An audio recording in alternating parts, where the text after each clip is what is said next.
give it a couple seconds. Intro, give it like 5 seconds. That's the one thing too for the outro. Yeah. Just give it like a little bit longer. Just let me know when to cut it off. Yeah, I guess you can just wait till I move, but it's because it was like real close on the third one. Okay. Yeah. I mean, I'm okay. You good? No.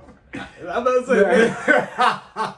That's what you're supposed to say. Yeah. Okay. Oh 3, my God. 2, 1. All right, we good. I think we're All right, good. who cares? I'm just gonna start it off. We were making jokes. Literally just laughing. Hey, and we're back like we never left. Cordan in full effect. Let's get it. Hey, episode 4, episode 3 in the books. Episode 2 and 1. I said I wasn't gonna keep counting backwards so I don't mess up and y'all can laugh at me. But in episode 3, when I was counting backwards, when I said 2, I held up the number 1, and when I said 1, I held up the number 2. So for those watching on YouTube, you can see that blooper. But yeah, I didn't even do an intro because we were just. Hey, house cleaning. Jordan, episode 1, I got my J&J shot about 24 hours before we recorded episode 1. However, Jordan, I just got my shot today. So if y'all see me, four or 5 hours. So he said he's feeling it. He said he's going to be a little bit more like me, a little bit more aggressive, a little bit more disrespectful on the mic. See, we live. The comfortability is unreal. We are back. More housekeeping. Or it's house, whatever. House cleaning, housekeeping. I have to remember what it is. We're going to talk about stuff. Audio issues. We were episode 1 trash. Episode 2 good, wrong speakers. Episode 3 we removed the pops. So if you heard those P's and those B's right on budget and like personal trainer, we thought the pops might have been an issue, so we added them back because then it sounded a little weird. So yeah, hopefully it's better now. Episode 4, one of these formulas got to work, right? Right. I mean, we getting there. Right, and we're under construction. We haven't been doing this that long. We already have to make a lot of change. So progress is gonna be made. Shameless plugs. So you can follow me at sideline_Cory. Again, that's sideline_Cory. Cory is spelled Cory. Sideline_Cory. You can follow Jordan at Stop Stalling J. That is StopStallingJay. And you can follow the business page at FinallyFit 06. That's FinallyFit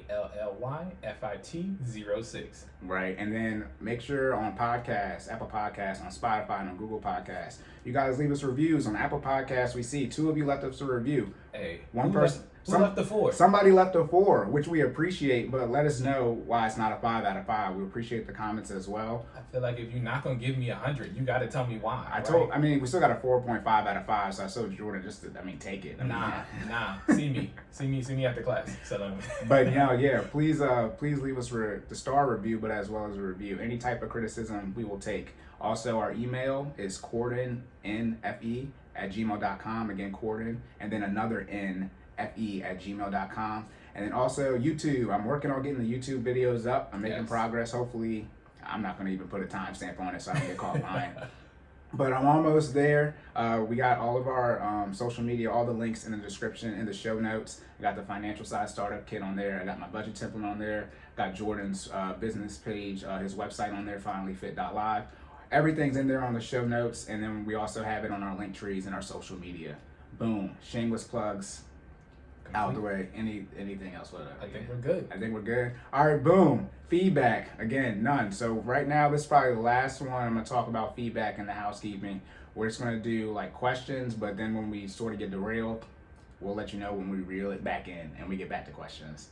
But we in full effect, so that could be a minute. Yeah, it could be an hour and a half. It could be 2. If not, we'll see y'all next episode. Oh, the other thing too, I guess I can say this now. We're thinking about going live on IG. Yes. So you guys can ask questions there because you guys aren't asking me questions when I post it. So you guys can come in and ask your questions on IG Live. So we're thinking about doing that in the future. Yeah. Right. Coming soon. All right. Finance. Excuse me. I messed it up twice. I messed it up on practice and I messed it up live. First question is fitness. Okay. So for fitness, what are some exercises that you can do to target particular parts of the body? So like, what are some good core ab exercises? I mean, so before we answer that, right, I'm gonna take it a little bit back. So there's 2 different ways to kind of work out, right? So you can do a full body workout, or you can do these targeted exercises type of workouts, right? So exercises that target, would you say abs? Yeah, pick any part of the body you want. I don't know. You can know the fitness stuff. So when you do kind of like a split workout, right? That's kind of, I think, what most people are familiar with. Most people do split workouts. They target a specific muscle group for a day of the week, right? So on Monday you might do chest. On Tuesday you might do legs. On Wednesday you might do arms. On Thursday you might do back. Friday might be full body, right? And then people do that in order to maximize the progress that they make on that specific muscle group for the day. So that is called a split workout. What we do kind of in FinallyFit is a combination of a split workout as well as a full body workout, right? So we work out twice a week, at least with each other. Right. We work out twice a week, but then we split our Monday workout into a full body workout, which encompasses multiple muscle groups, right? So it's not just one. And then we do a lower body workout on Wednesday, which of course encompasses multiple muscle groups, not just legs, right? Now flip that. We do lower body on Monday. I said it backwards? Yeah, upper body's on Wednesday. I know. I'd be tired. So you do those twice right. a week. All right. Or I'm sorry, you do each one once. All right. But yeah, so to isolate a muscle group specifically, you would do exercises that target that specific muscle group. So for arms, right, you want to work your biceps, you'll probably do like curls. If you want to work your triceps, you'll probably do dips. What are other arm exercises? There's a variation of curls. You can do regular standing curls. You can do preacher curls. A preacher curl? Yes. Like Bible preacher? Yes. So what's that look like? What's that form? A preacher curl is when you basically. Sorry. Don't laugh. A preacher curl is when you put your elbow against the bench. So it's basically isolated, standing still, and then you lift it up in a slow, controlled motion, right? So when you're doing standing, you kind of have a little bit more. I don't want to say momentum, but yeah, a little bit more momentum when you're swinging the dumbbells up or the barbell up, right? When you do a preacher curl, it's isolated, it's pure bicep, right? So it's honestly one of the harder curls to do because you literally can't move your arm, right? It's literally just using your bicep when you're doing that curling motion. So preacher curls, ask about them. So do you know why they're called preacher curls? I do not. Because we both grew up in church, and I'm thinking, I ain't never seen a preacher curl one time. The only thing I can think of is maybe if you do two at the same time, it's a synonymous motion. When you get to the top, it almost looks like you're praying, right? That's You're reaching. I'm reaching, but that's what I got. Oh my God. That's what I'm going with. If there was ever a lie. Look, man, you asked and I answered. All right. Okay, so that's forearms. So then let's work down back to the torso. So the abs. What are some so there are different parts of the abs. So I guess you can break down, right, the different, like how you target particular parts of your abs. Your upper abdominals, your lower abdominals, and then your obliques, right? When in doubt, things that I know people are familiar with, crunches, right? If you're trying to find somewhere to start and you're working on your core, crunches are the way to go. Doing a crunch in good form is where you want to be at, right? Because I know some people can't lift can't even do a crunch, and that's okay.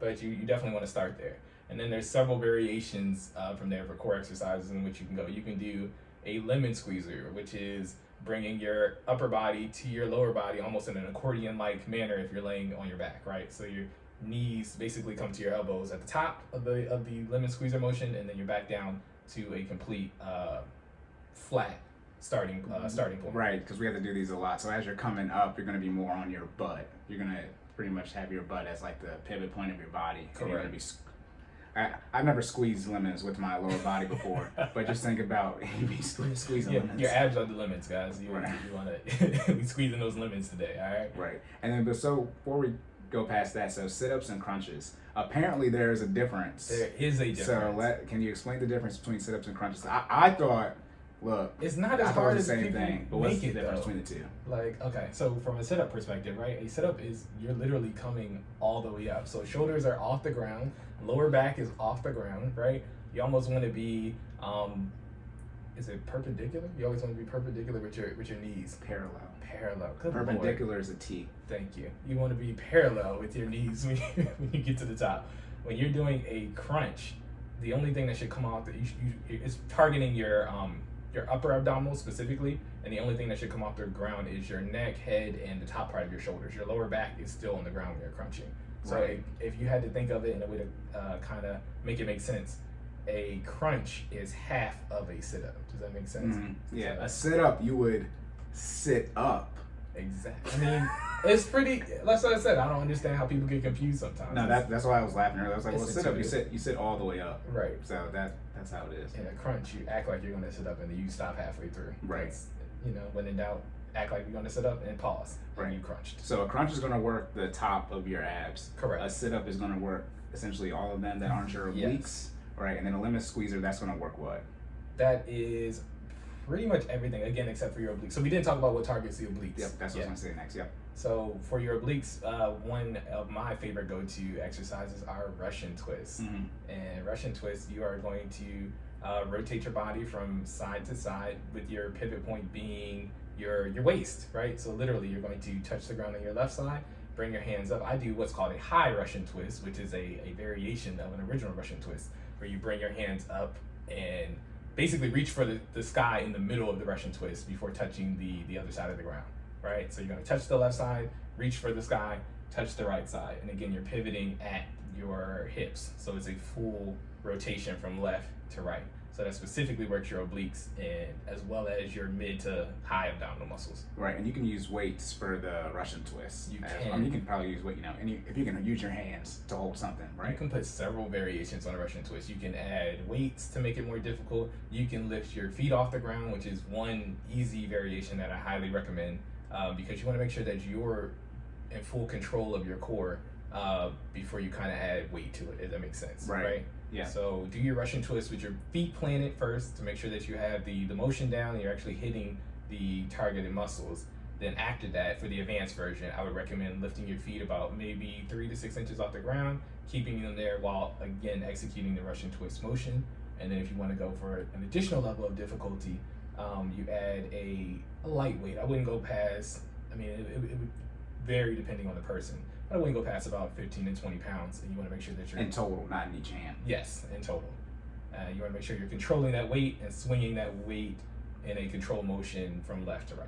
Right, and so I was just going to touch on it, but you mentioned advanced version. We should have talked about this when we were talking about arms. So you can do push-ups, right? And people know about girl push-ups, but I guess I don't know who switched this because everybody has to be nice and PC.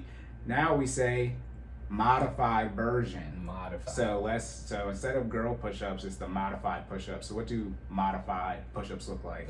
But you know why we changed that though, Corey? No, because I talked about the guys that might need sports bras when they're starting working out. So I guess it's because of them, because some men or boys can't do men or boy push-ups. I mean, the other side of that coin though is sometimes, girls can do do non-modified push-ups, right? Right. So what's a modified push-up look like? So just to clarify. A modified push-up is when your knees are on the ground and you're still leaning most of your body weight forward, pretty much all of your body weight forward on your upper body. Your arms are planted firmly about chest width apart on the ground, and you drop down into your elbows at about 90 degrees, and then you want to make sure that that you drop down in a controlled, stable motion, and then you bring them back up. That is a modified push-up, right? Right. And then we're talking about abs. So for those ab exercises, is there a modified version of the crunches? No, you don't go up much on crunches. Yeah, not really. So what about sit-ups then? You would just sit up as much as you could? Yes, I think you would just, again, slow and control. You want to make sure that you're executing in good form. And then I guess the version of modifying would just be, doing as many as you can just to make sure that you're doing them in good form. And then from there, you increase your reps. Right. And then so for lemon squeezers, that was kind of confusing one for those. I had never done lemon squeezers before until you guys showed us how to do them. So what's Lemon squeezers are my favorite. Well, that's why you're the fitness person and I'm not. So I've done a lot of exercise before, but you know what? I might have done lemon squeezers before. I never heard them called, football. In football, coaches just be having y'all out there doing stuff. Move your body. Yeah. So for lemon squeezers, let's recap on the advanced or normal version of that, and then the modified version.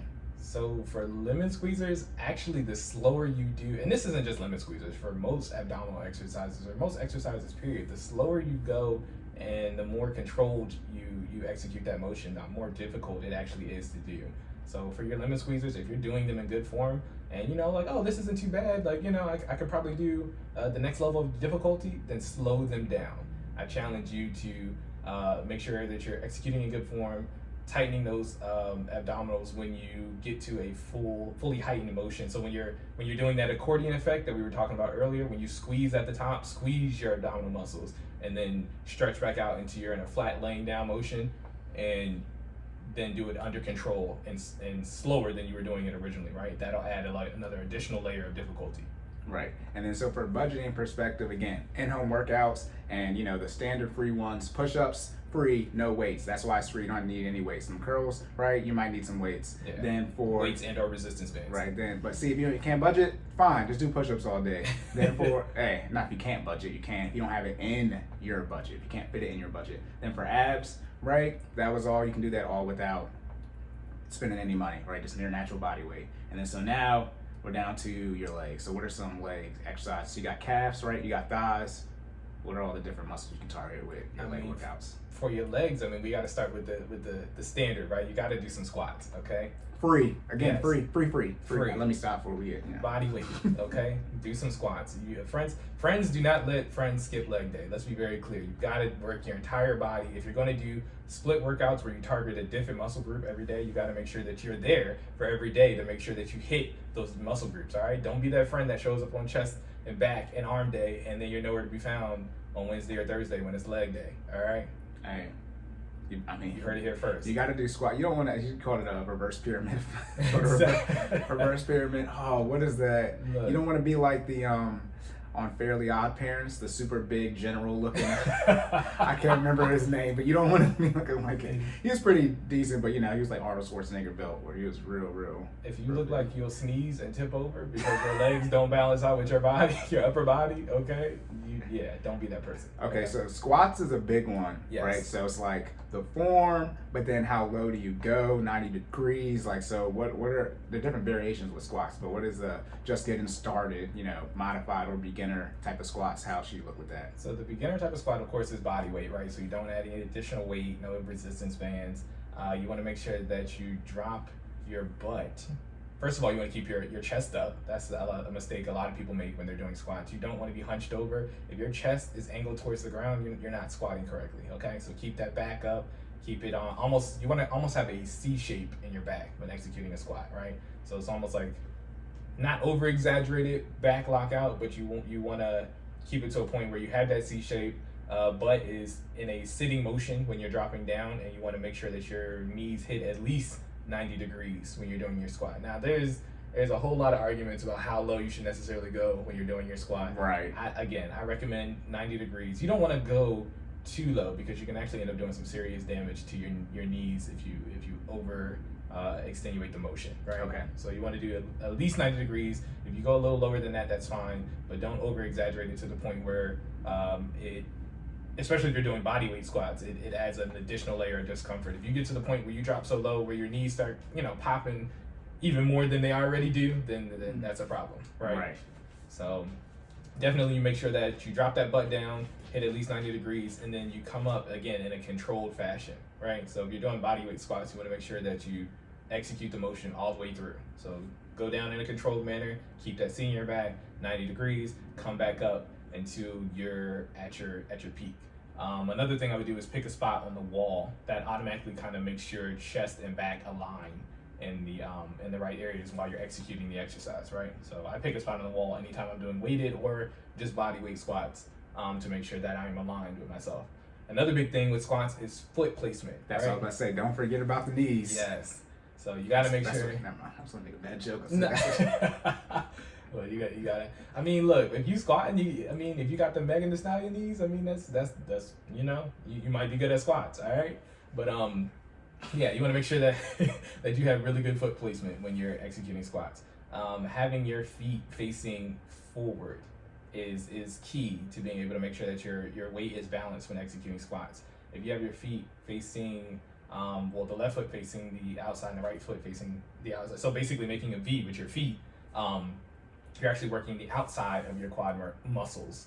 If you have your feet facing forward, you're working pretty much it's a balanced execution of the weight across your quad muscles, your leg muscles in general. if you have your feet kind of almost like pointing in, like they're almost forming an A at the top, then you're working the inside of your quad muscle. So these are things that you need to keep in mind when executing the squat. It's okay to use variation of foot placement, but you just want to make sure that it's intentional, right? You don't want to be that person that's literally flipping through sets of squats and your legs are pointing out, then they're pointing in, you know what I mean? Then one of them's pointing out, one of them's pointing in. You don't want to be working different muscles, you know what I mean, across the squat at the same time, okay? Right. And then so why should your knees be behind your toes? And what if your knees are, going in front of your toes? What could be the cause for that? So weight distribution, right? That is the whole point of making sure that you sit back and keep the weight on your back versus allowing it to lean forward. If you lean forward, so again, we were talking about body weight squats, but now we're talking about weighted squats, right? So if you're leaning forward and you have additional weight on your back, you're putting unnecessary stress usually on your lower back, as well as your knees while executing the squat. So I'm not saying it's not possible to complete the squats while doing that, but usually if you're completing them, you're completing them in bad form, and you usually end up either causing yourself some type of injury or being extremely sore afterwards if you're leaning over, if your chest is leaning over top of your knees or your toes while you're executing, right? Again, you want to almost like you're sitting down in a chair, imagine doing that with the weight on your back, right? You want to make sure that you're managing good form while executing the exercise. Right. And you said back a couple of times. So what are some my neck, my back? What are some back?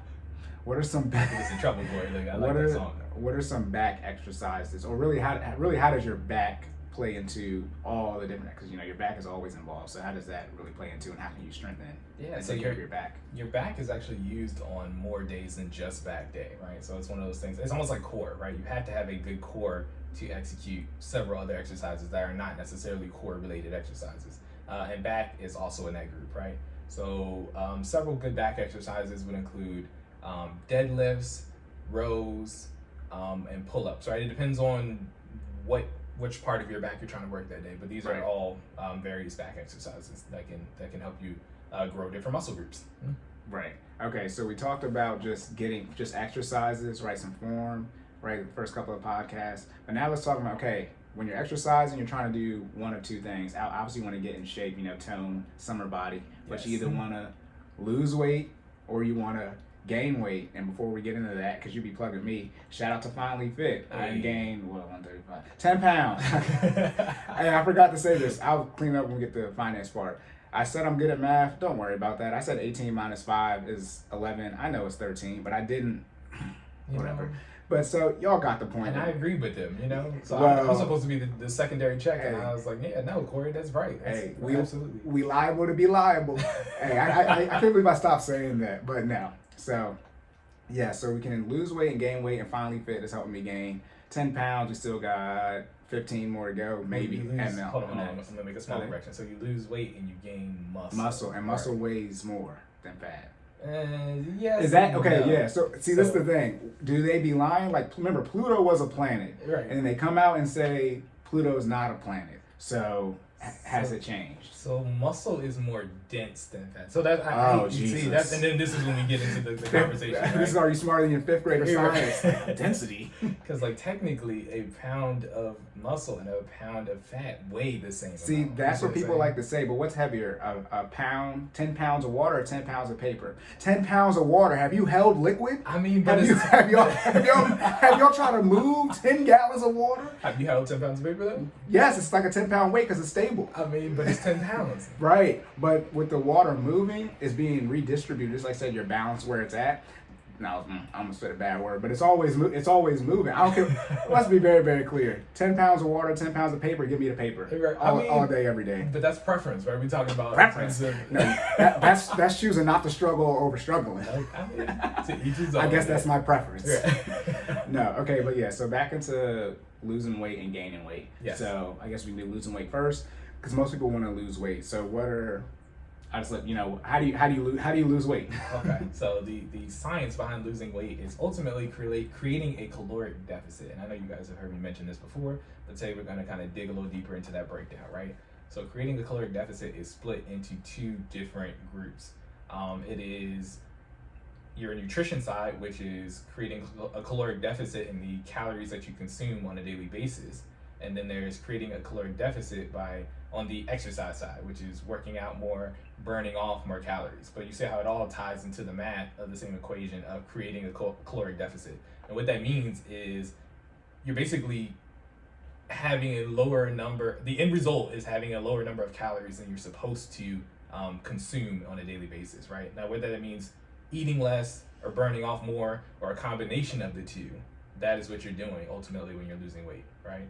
So I personally, and this is what we teach in our FinallyFit class, like to do a balance of the two, right? Because being that person that's super hard on the nutrition side but doesn't like to work out as often is okay if it works for you, but it's also a little bit more difficult to do. The goal, again, in building up these sustainable lifestyle habits, which is what we're trying to teach you to do when you're learning about fitness and making it a lifestyle, is that you want to produce a routine for your life that you can recreate and sustain long term, right? Right. And tailoring your budget, or I'm sorry, not your budget. Tailor the budget. We're gonna tailor the budget too, but tailoring your diet. Which is tailoring the budget, the first thing in your budget. See, look, give us our flowers. Exactly. You gotta tailor your budget and your diet at the same time. But tailoring your diet to a food consumption level that is not sustainable long term is not something you want to do, right? And I think that's what a lot of people do when they participate in fad diets. I'm not gonna disrespect people if you. Look, we're looking at the camera right now, podcast, for those, people on YouTube can see us, but if you're doing keto and that works for you, it works for you. But long term, keto is not a sustainable lifestyle habit, okay, right? And now we are definitely, reaching that territory where people are going to be poking the bear right now. Look, I might be a little upset, but it's okay. I'm not saying it doesn't work, because it produces the desired result, right? If your goal is to create a caloric deficit, there's a whole bunch of science about how keto works, and it's burning through protein, right? And you're basically eliminating carbs from your body, putting your body in a state of ketosis, which allows you to burn through proteins faster and fat, and that's okay. But from a sustainable lifestyle habit, right, keto is not something you want to do long term. There's a whole bunch of, what they don't tell you is the science of chronic diseases that it could potentially cause and the effects that it has on your heart and your cholesterol and all the science behind that, right? Like there's several other effects other than, oh yeah, you're gonna lose weight, but it's like, oh yeah, you might also have a heart attack. Like, I'm okay with taking the slower route that's not keto related if it's going to allow me to sustain one for a lifetime and not cause me or escalate my chances of having some type of chronic disease and or heart attack, right? Right. And so you're talking about that caloric deficit and obviously exercising, but what you eat. So again, I can't wait till we get the soundboard. Back to the budget. Remember, the first thing you should be budgeting for is food. Y'all supposed to remember that pause. Y'all supposed to be guessing, right? Multiple choice. Your grocery bill, right? Not going out to eat, but your grocery bill. So for those of you trying to lose or gain weight, right? The first thing you should be paying for is food from the grocery store. And obviously you don't, blow your budget trying to, gain as much weight as possible or lose as much. But you can instantaneously say, hey, I'm trying to, if you're eating junk food, chips, right, soda, you would cut that out of your grocery bill and then you would spend it on whatever food is needed to buy for losing weight or gaining weight. Exactly. Yeah. And I guarantee you, if you're tailoring your budget to make sure that you stay within your allotted expenditure for that month, you'll automatically lose some weight if you're trying to create a caloric. Yeah, just buy less food. That way you have Exactly. less food to eat. Because remember, we're talking about the food that you cook at home. We're not even talking about eating out, right? We'll go over eating out today because today is it'll be the first podcast of the month, so we'll do budgets for finance part. But I haven't even talked about eating out in the budget. We never went. If y'all haven't noticed, we said on the first one, very groundbreaking foundational things. I know y'all might be wanting more in-depth stuff. No, it's not.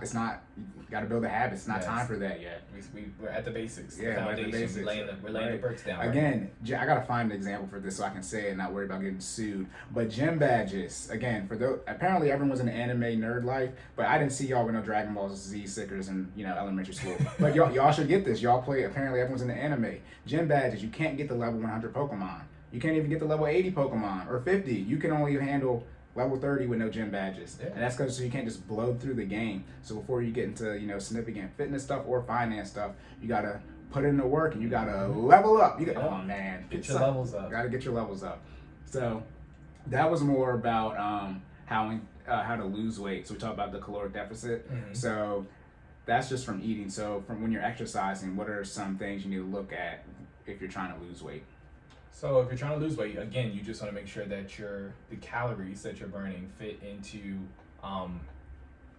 the structure that you're trying to produce for your lifestyle habit to create that caloric deficit, right? So when you're executing exercises, cardio is an easy, I don't want to say easy, it is an expected way to burn calories to create your caloric deficit, right? So when you're you want to make sure that you're I think I talked about what cardio was before. So break it down again. Maybe, okay. All right. So we'll run it back, right? So cardio is anything that escalates your heart rate, takes it to its target or out of its target zone, and pushes it a little bit. It's basically exercising your heart.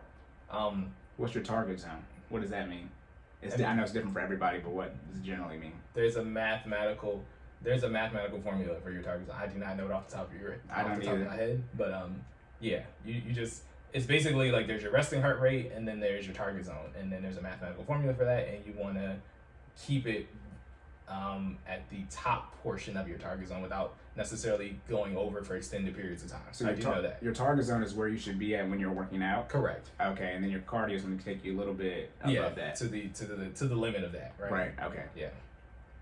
So when you're executing various cardio exercises, that could be running, jogging, climbing stairs, jump roping, swimming, again, anything that escalates your heart rate while you're exercising. And most cardio exercises produce or burn a large amount of calories when it's being executed properly. So those are things you want to do when you're creating a caloric deficit. But you don't necessarily have to do just cardio to create a caloric deficit. Again, bringing it back to FinallyFit and what we do with our classes. So we do a thing called HIIT, which is high intensity interval training. And that's real big. That's pretty much the calls and puts of fitness. Yeah, it's so big right now. It workouts. It's huge, and it's almost like condensing a little bit of strength training along with cardio into the same 45-minute period, which is another one of the reasons why it's so huge right now. A lot of people don't. I don't want to say they don't have time, because you make time for what you want to do, right? But a lot of people don't want to put in the time and necessarily execute strength training individually and then have to go into their cardio. Remember last time we recommended. How many minutes of exercise course? Well, per workout. You end up saying one was 250 in a 5-day week, so 50, but an hour a day. Yeah, about an hour, right? And then we were talking about 30-minute intervals, so 30 minutes for your cardio, 30 minutes for your strength training. But some people don't have that hour to give, so what do they do? Oh well. All right, I'm gonna let you. Yeah, they do HIIT, right? So when you do HIIT, it's usually about 45 minutes, at least 45 minutes to get a solid HIIT workout. So 45 minutes to an hour, and you want to make sure that you are incorporating again a little bit of strength training along with pushing your heart rate at the same time. So our structure for our classes is we do at least somewhere between 5 to potentially 7 exercises. Whoa. Yeah. All right. Yeah. Potentially. Hey, for the class, for those of y'all who listen to this is my first time knowing we have 7 coming up. Yeah. All right. Shout out to the Fit fam. All right. So. All right. 5 to potentially 7 exercises for anywhere from 3 to 5 rounds, and you want to be active for X amount of time and then take a small rest, right? So we base our HIIT workout off of a minute.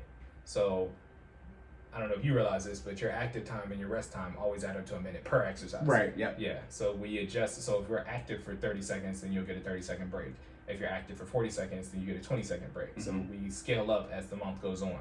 So we might start off with 35 seconds of activity and with a 25-second break across all of the exercises for 4 rounds. And then we'll escalate and we'll do 40 seconds of activity with a 20-second break, again, for all of the exercises for multiple rounds. And what we're doing is we're executing those exercises in good structure, but also pushing our heart rate by limiting the break time in between each exercise, therefore producing the cardio effect while executing strength endurance. Right, and I don't even know if we went over this, but we probably did, but stretching. So obviously, like, you should drink water, you should stretch before you work out. Yes. But I know in the FinallyFit, we were just starting it, but we were stretching, and then you guys were going through the exercise, so we would take a break after we do our dynamic stretches. Correct. But you guys changed that. So why did you end up changing it? So we changed it because, again, we're scaling up as we go, right? So right now our beginner class has now graduated to an intermediate level. If you We're in middle school now. Yeah.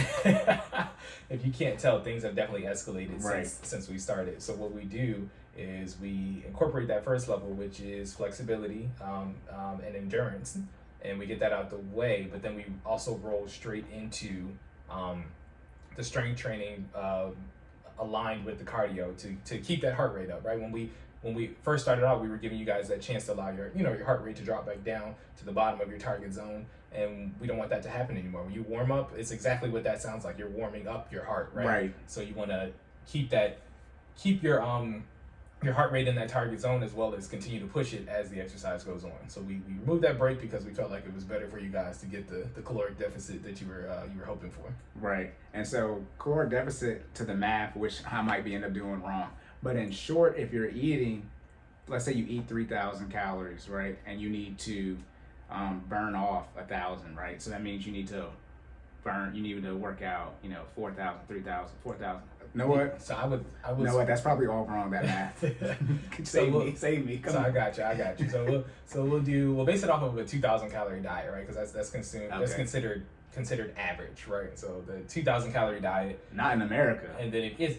I mean, look, we can get 60% of people are overweight or obese. Yes, but you can keep going. Yeah, and then 70% are diagnosed with some type of chronic disease. Yeah. So I mean, we can hit you. We're gonna say that later. Like I said, when we get to the legacy and generational wealth, burning everything down, burning it all down. But the sun's out today, so we're gonna let. Well, we're burning it down because the sun's out. Hottest day of the year so far.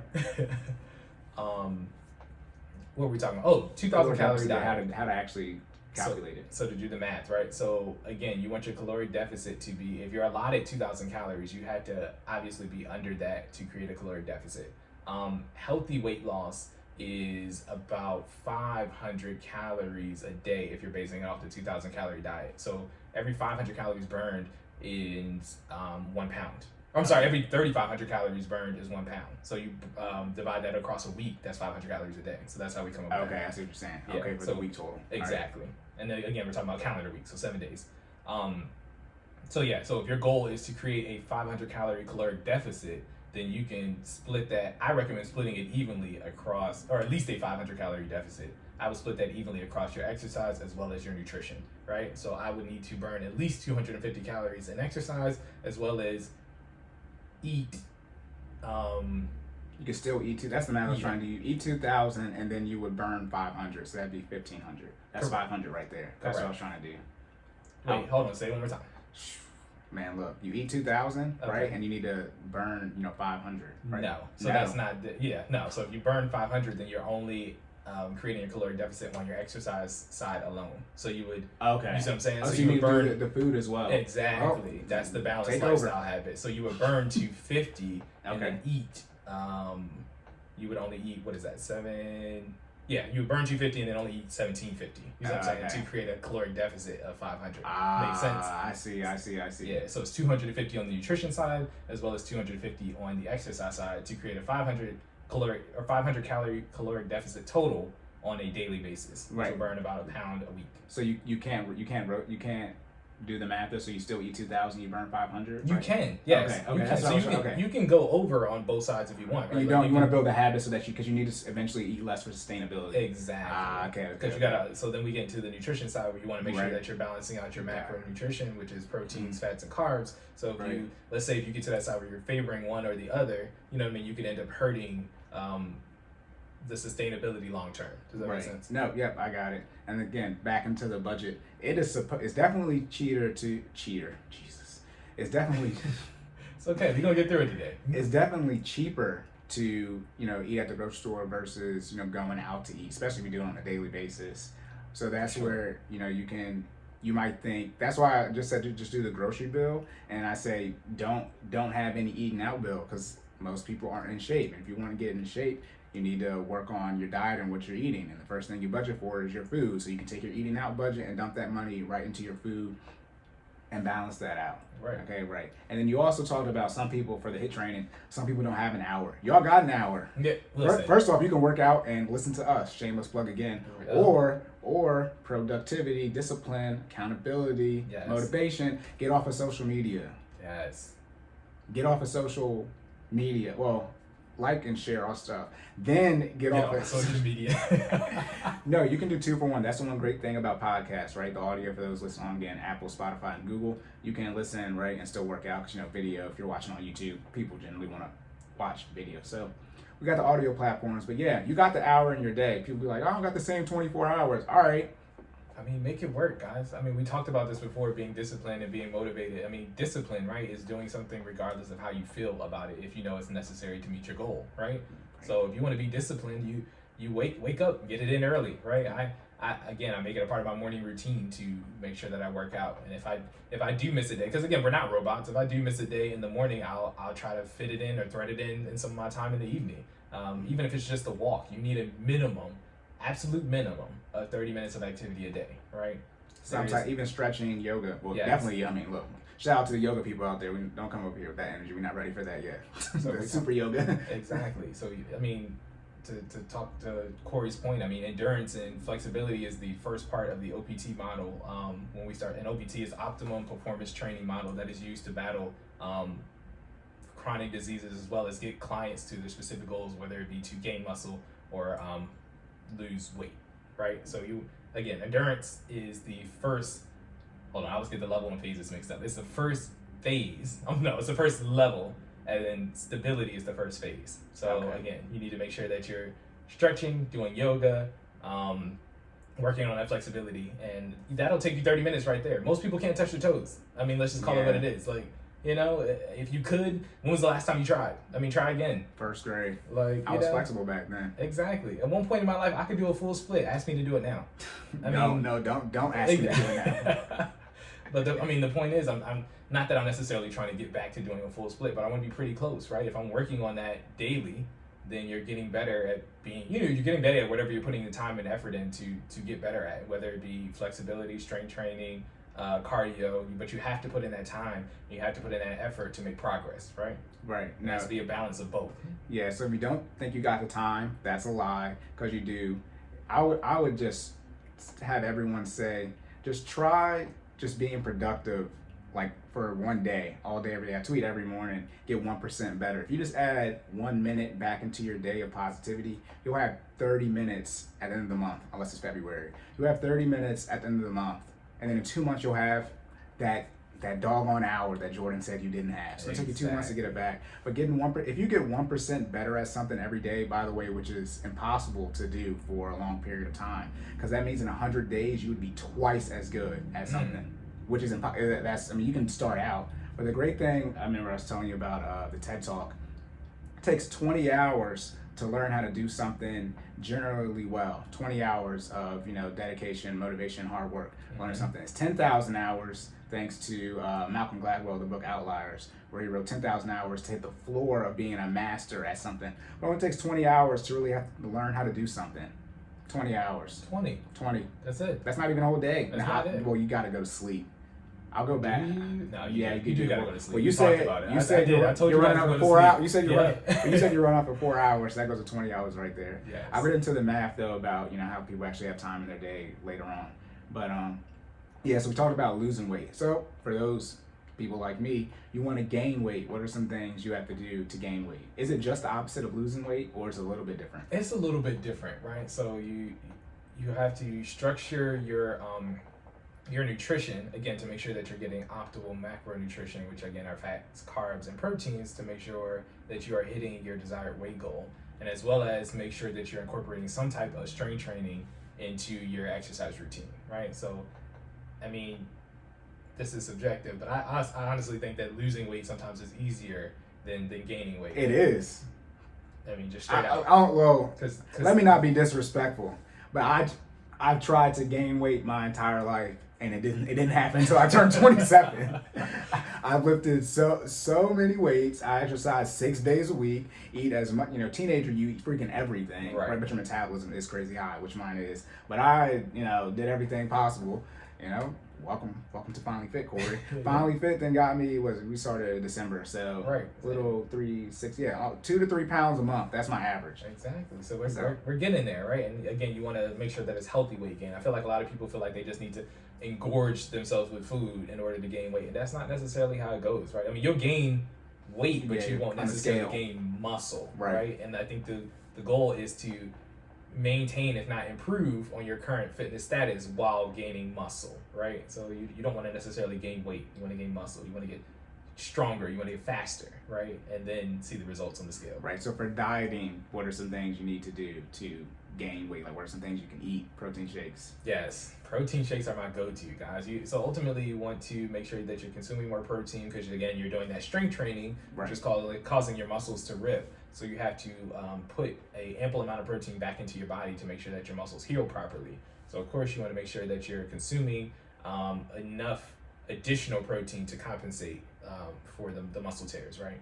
So protein shakes, shout out to grass-fed collagen from, you Shout pretty much out. get it from any Future organic sponsor, market. hopefully. Look, hopefully. Episode please. 4, not anybody watching this. But yes, I get collagen grass-fed protein powder from Mom's Organic Market. It is great. They have vanilla and chocolate. They do have vanilla and chocolate. I make sure that I get the vanilla though, because you can always make, and this is a little secret that I keep, you can always make vanilla taste like chocolate or anything else, right? But it's harder to make chocolate taste like vanilla. Yeah. So shout out to that vanilla. Vanilla is vanilla. Yes. Everybody know. Y'all know it. It's like, it is, well, the bean's not white, but, Right. it's, you're just adding thing to it. Exactly. Whatever. Y'all see what I was trying to do there. But if some of our clients do not like protein shakes, so Okay. again, you have to make sure that you're consuming an ample amount of protein. So I tell them to get an extra serving size of protein either in between meals or with their meals, right? So if you're gonna have grilled chicken, because again, we're trying to eat healthy and not just engorge ourselves with anything. If you eat grilled chicken, fish, and maybe a lean steak every now and then, because again, we're trying to monitor our red meat. So if you're going to have red meat, it's okay, but just don't have it daily. But you want to have an extra serving size of that when you're consuming your meals to make sure that you're getting an ample amount of protein. And of course, you still want carbs and fats as well. If I had to pick one that you had to have less of, you want to kind of limit the amount of carbs you have. And when I say limit, not to completely eliminate the amount of carbs you have, because you still need that energy, right? Carbs is the number one source of energy in your body. So you want to make sure that you have to give your body carbs in order to be able to function properly, right? Okay. So you do need them. You just don't need an excess amount. The problem is most Americans eat an excess amount of carbs when they do consume them. So, And most of y'all are Americans, so what does that mean? Look, chances are if you go to a restaurant and you get some type of pasta, they're giving you at least 2.5 serving sizes. Like just straight, and that's just eyeballing it, straight off the top of the dome, right? 2.5 serving sizes. And again, we can talk about this in more detail, maybe another episode, but one of my favorite tricks to make sure that I consume the right amount of carbs when consuming carbs is if you're going to go out to eat and have that carb just split whatever it is in half, put it straight into the to-go box as soon as it hits the table, right?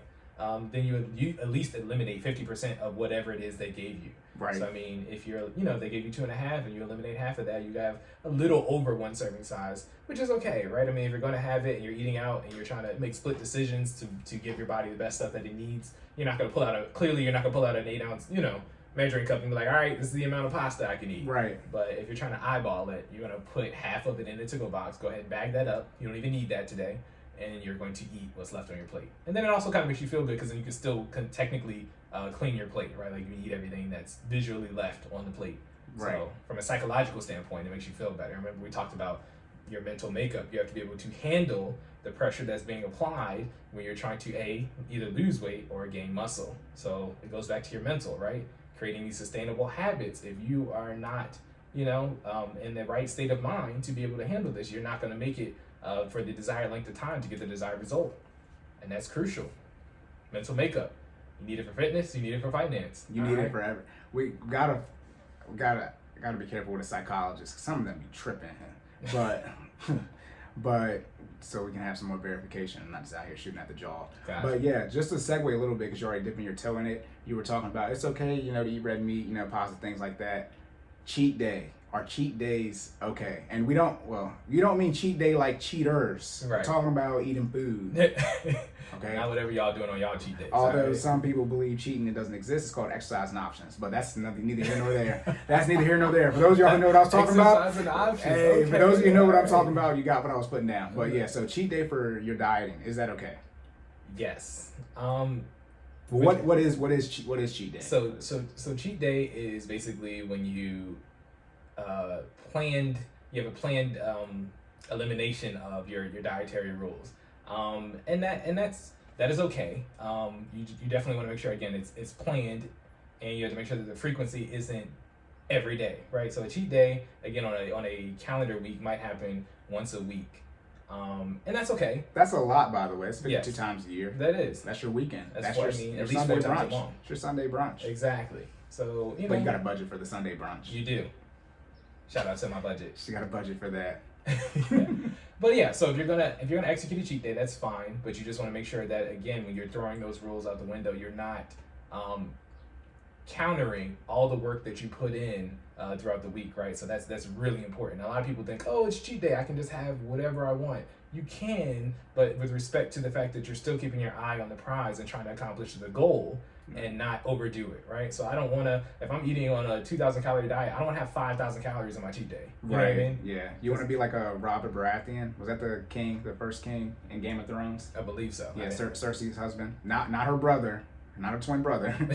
That shit was wild when you first saw it. It was like, what is this? What's happening? But I think, yeah, you want to eat like him, fat old king, right? You don't want to do like that. Exactly. So it's okay. Like, so again, 2,000 calorie diet, you might want to have 2,500, maybe even 3,000 that day, right? So what you've done is you've undone the work for 2 of the days that you've done earlier that week. So you might not lose necessarily a pound this week, but you haven't completely undone all the work that you've put in for the entire week, right? If you have a cheat day and you it's the last day of the week, right, and you've lost that pound, and then you get back and now you're up 3 pounds, you've done too much on your cheat day. Right. But I also say that you have to be careful with I tell the Fit Fam this all the time, with weighing yourself constantly. Their weight will fluctuate, right? You just have to be consistent, again, with your workouts and your eating habits, and you will see the results that you want to see, even if it's not instantaneous, right? But you have to make sure that you're weighing yourself far enough apart to see the results, but not on a daily basis.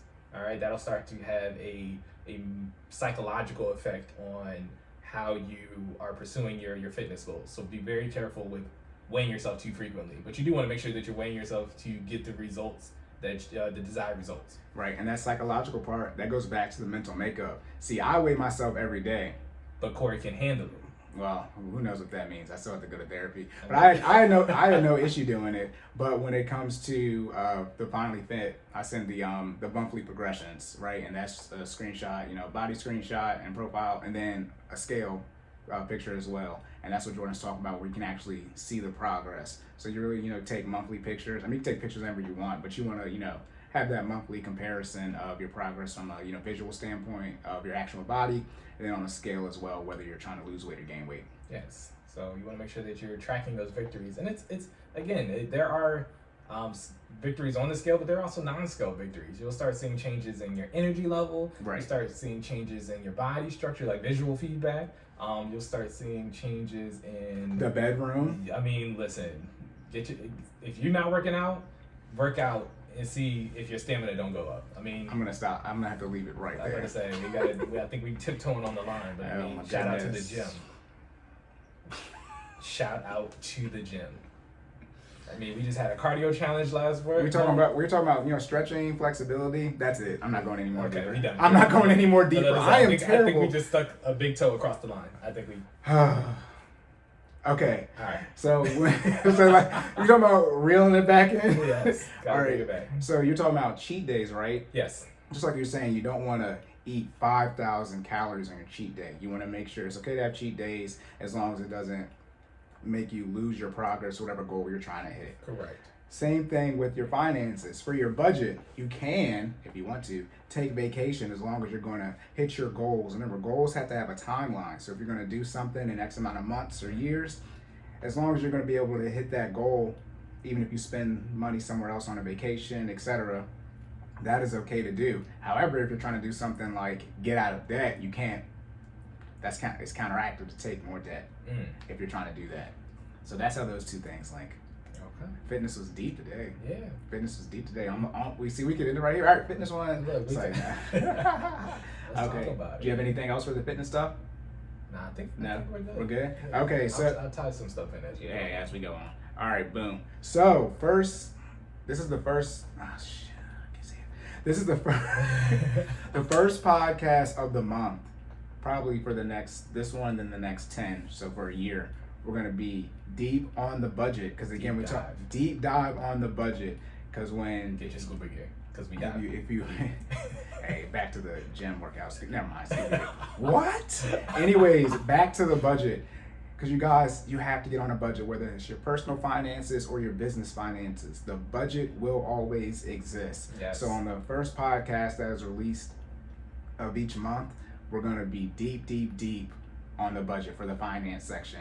So if you guys are tired of hearing it, one, get on a budget, or two, don't skip the episode because we need those views. So just listen to it. But I always stick on the budget because whenever anything comes up, guess what we go back to? Right back to the budget. You want to know how much money you can spend or save or things of that nature. Your budget is going to literally tell you what you can and cannot do. Yeah. So let's go into questions. Okay. First on the budget, if you had any, and then I'll do the spiel again on breaking down the budget and budgeting and tracking transactions. Tracking your transactions is actually executing the budget. So that's what we're getting today. We can get. Yeah. I got a good one. You have a good question. Yeah. Okay, let me close my eyes so I don't see it. You ready? Listen to it. Okay. So again, talking about the budget, we're hyper focusing on that today. So a lot of people think that they can resolve their issues with making more money. Is making more money the huge is the key to having a better budget, or is it the Band-Aid to fixing a budget, making more money? We went over this on the last episode.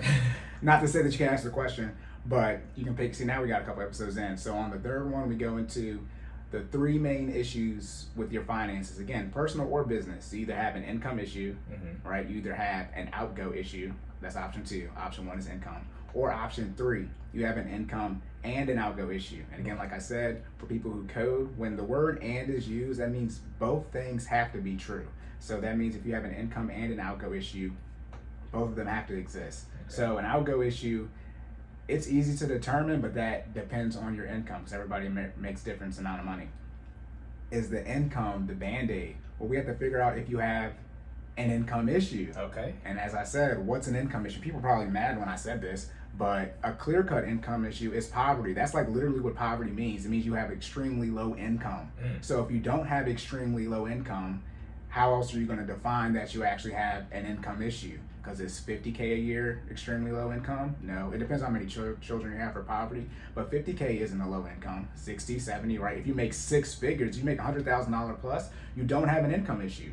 So I mean, again, like I said, you would have an outgo issue, right? Your expenses or your outgo is a percentage of your income, and that's the actual issue. So lifestyle inflation, you will make more money. Let's say you're spending 70% of your money, right? You make $100,000, so you're spending 70K. Now you're like, oh, I don't have enough money. My income is the issue, right? And that's why I said you don't even recognize that you have an outgo issue, so you don't get to steps 2 or 3. You just think it's an income issue. So you're saying, oh, I have an income issue, right? Use that as a Band-Aid as far as making more money. Now I'm gonna double my income, right? Now I make $200,000, but your outgo or your expenses is still 70%. So now instead of spending 70K a year, you're spending 140, more money than you used to make. And that's not what you want to do. So income, it can be an issue, but it's only going to be an issue if you're not in poverty due to your expenses, and your expenses mainly your debt. So if you think you have an income issue, get rid of your debt payments. Let me know if you have an income issue. And if that answer is you no longer have, you're not living quote unquote paycheck to paycheck, which I'll get into, then you don't have an income issue. It's by definition, it's your expenses because you have debt. Debt meaning consumer debt, not mortgage debt. However, you could be living house poor. Right. So that, again, house poor, car poor, you could, again, your expenses, we're going to get into we're going to do the budget, but you are just bleeding dry. Right, bleeding dry. You're bleeding out. You're bleeding out of your account with all of these expenses, and then obviously your necessities really can't go. But your debt payments, you're married, you got 2 car loans, right? You're married, you got 2 student loans, at least, in total. You might have a bunch of different payments. You got 2 student loans. You got at least 4 credit cards, right? That's 8 bills. 2 plus 4 is 8. So you got student loans, you got car loans, you got credit cards, right? Then you got a mortgage or rent. I mean, how much money do you think you got to make? And like I said, when we get into investments and generation wealth and legacy, I'm gonna let y'all know how much money you need to make. So to clarify, income is not a substitute for money management. No, that's why I was saying the budget's always first, and we'll do that today when we actually lay out everything. I said on the Google spreadsheet that I did, but you need to see the budget truly is just it's going to show your expenses, gotcha. Right? And then I said tracking transactions, which is actually executing the budget. That's going to show how much, how you're actually spending your money and how the money is leaving your account. And that money leaving your account is your income, right? Income turning into your outgo. Gotcha. Right. And then again, if you want to know just a general percentage, you want to you want to do your best to not spend more than 50% of your income. Some of you are like, what? Well, what do you want me to say? If you spend more than 50% of your income, that means you have less than 50% to invest and use for your lifestyle. That's just how the math works. Mm-hmm. And then when we get into investing and you figure out how much you need to invest, you're going to see why it's so key to get on a budget. And by the way, capitalists over here, increase your income. I am always look to increase your income. You need to get about a 5% raise each year just to beat inflation. But I'm not saying don't increase your income. Right. I'm saying that you need to get on a budget, and that will show that your expenses is the actual problem with your finances. Again, increase your income. Always look to increase your income. Always look to make as much money as possible legally. Yes. Right, but don't tell us. Right. But look to make as much money as possible. So again, yes, your income can quote unquote be a band-aid, but it likely is not. You likely have an outgo or expenses at you, and that's due to lifestyle inflation and being a percentage of your income. But always look to increase your income. Increase your income. Don't increase that your lifestyle. I mean, if you do, do it at a nice controlled rate that fits into the budget, right? Yeah. Just every time you get a raise, you don't need a new car. Right. Okay. Yeah. Necessities, then debt payments, and then investments, and then lifestyle. But I'll break that down later. Is there another? I see a couple more questions on the phone. Okay, I got there are a couple more on there. So we're gonna kind of go into a question from couples, right? It's from a couple's perspective. Is this from your couple? Is this the couple you're in? Look, your couple. I can either confirm or deny that statement. So for couples merging their budget, how do they determine the necessity of a line item on the budget? So an example, right? She thinks it's important and he does not think it's important. How do they meet in the middle and figure out what necessarily needs to be on the budget, right? Yeah. Short answer, sorry fellas. She's probably right. No, I'm joking. So this is not really joint accounts related. This is just how you guys agree on a line item in your budget, right? Okay. In all honesty, reach out to me. That's probably the issue. Shameless plug here. Significant shameless plug. I highly recommend you get some type of but some type of financial help outside of yourself, and then obviously if you're a couple, outside of the two of you. Some of them come in and mediate, right? And as I always say, they care about your success financially, right? But they're not as emotionally involved as you are. So they'll be able to take a step back and truly assess, exactly how important that line item is. And then on top of that, if you're working with a financial coach or advisor, the longer you work with them, the more they're gonna know and hopefully ask what your long-term financial goals are. Remember, back to the planning. Mm-hmm. If that line item isn't going to make it so you can't hit your goal in whatever date it is, then it does, whoever that person wins who wants it in the budget. Because at the end of the day, your long-term goals or whatever goals you have set, that's the key. As long as you can hit that, then it's all good to go to put that in the budget. But if it's something where it is going to make it so you don't hit your goals, or it's going to kick it out, let's say 6 months, and you need it done in at least 3 months, right? You have a 3-month window of time that you can add on to it. Then it goes, well, what's more important, the goal or the line item? Mm-hmm. And that's when I said you have, again, this remember when I talked about financial therapy? Yes. So I was thinking about getting an accounting degree now. I'm like, dang, do I gotta become a therapist? No, but this is when the financial coach or advisor would come into play, as I've done. You come in and you mediate and say, you literally break down the numbers and say, hey, if it's not going to make it so you're going to hit your goal later, then what's the issue? For the person who doesn't want it in there, y'all still going to do what y'all want to do. What's the problem? But if it's the case where it is going to add another 6 months to you hitting your goal, you need to hit it in at least 3 months after, then you guys have to determine what's more important. And that's the answer. Now if you're saying, well, we still can't determine what's more important, now that's back into the legacy and generational wealth talk. We really gotta dig deep and figure out truly what you guys want, how you want your portfolio set up, how you want your assets and liabilities set up, and how you want your net worth to be in the short term and the long term. Okay, so a segue from that, right? So let's say we've had that third party counseling and we reach a point where we just can't agree. Is it possible to have two separate budgets and still be able to operate a joint lifestyle? No, you cannot have two separate budgets. I wasn't gonna cut you off because I'm working on that. Gotcha. No. I appreciate you Let's letting me be very, finish. very clear. The second, when you get married, the only reason you're gonna have two budgets is because you've yet to condense them down to one budget, and that's like pretty much Again, you go through marriage counseling, so the budget can pretty much already be set up. You don't execute it until you actually sign that piece of paper. Right. Remember, the piece of paper means you're married. Yes. Not going down that aisle. Don't be one of these people going on vacation right for your honeymoon. Then you're not your spouse, technically just someone you know gets hurt, and now they're in the hospital, and then, anyways. So, hey. We can spend some time in that. Hey, estate planning, gotta have that stuff. Power of attorney. Hey, for Marylanders specifically, make sure you have that health director. Yeah, health director. Yep. Look. Yeah. So we'll get into that though. Again, I'm just teasing for this, the estate planning, the legacy, the will, the investments, all that generational wealth. Yeah, like talk about it. Nope, we're not even close to getting there yet. Yes. But no, yeah, you don't know. You wouldn't have two budgets. If you get to the point, are you asking me a serious question right now? No. Okay, you're just asking. I couldn't tell because if y'all don't know, Jordan be doing 2 for 1. He'd be actually asking me questions for his personal life and actually for the podcast. No, if you get to the, again, therapy, right? But if you get to the point where there's something in your budget where you guys quote unquote no longer want to have one budget or join your finances, I don't. In all honesty, what is it? Right. Like that's what I would need to know exactly what it is. And like I said, we haven't gotten to joint accounts yet. Okay. But what's causing so much trouble? Yeah, to the point where like, I don't want to have my finances with you no more. I mean, again, from my perspective, financial house, food, shelter being utilities, rent and mortgage, clothing, transportation, insurance, and emergency fund.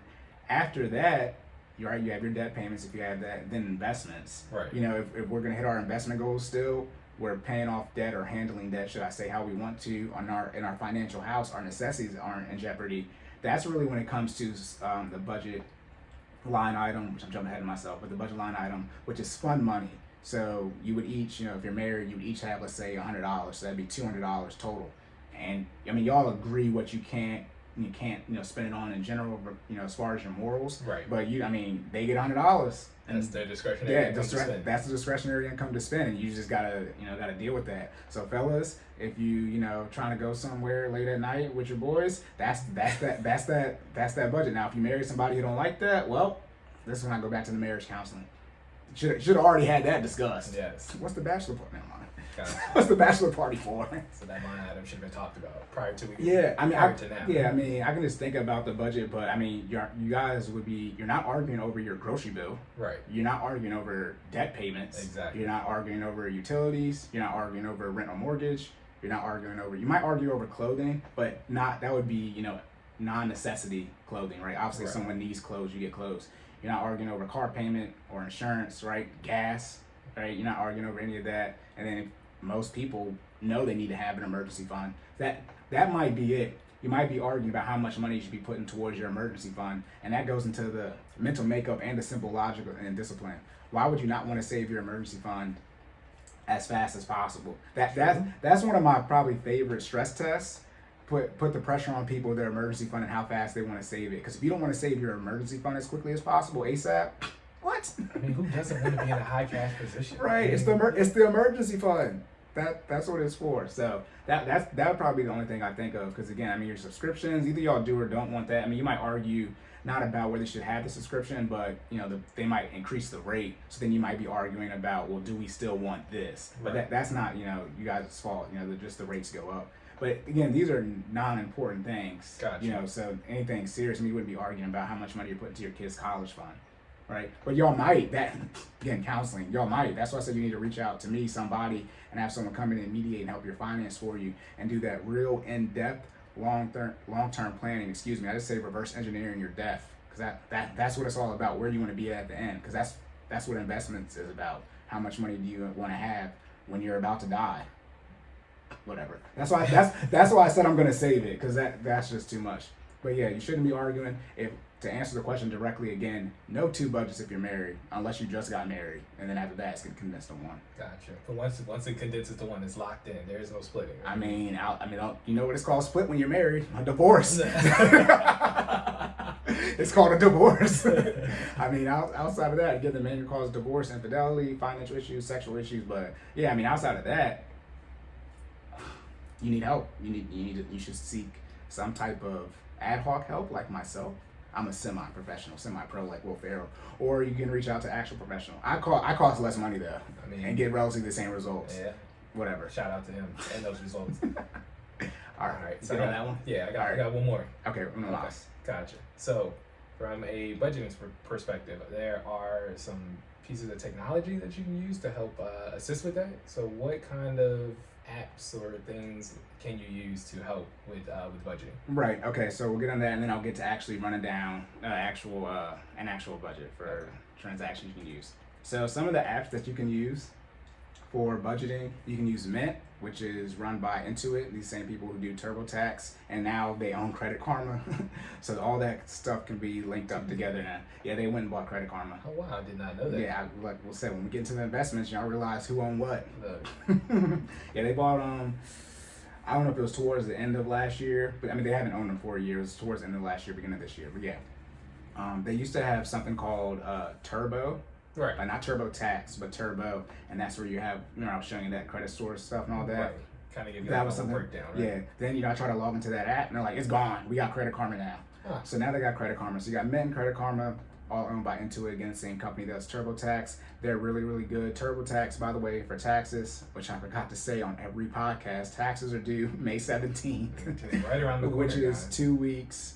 Tomorrow's Monday. We record these on Sundays, so tomorrow's the 3rd. Taxes are due 2 weeks after that, Monday, May 17th. So make sure you get those done. Also, since taxes are pushed back, you can contribute to your Roth or traditional IRA up into May 17th. Remember, the contribution limit for your IRA, not the limit, but the end date is whenever the tax filing date is. So if they push it back, you get longer to contribute to that tax year. So, explicit example, you can contribute to the 2020 IRA contribution limit all the way up until May 17th instead of April 15th, which is what it previously was. So if you got a last minute contribution, you got about 2 weeks. Yeah, right? You can do that. And you don't have to put that on your taxes, so you don't have to worry about doing that.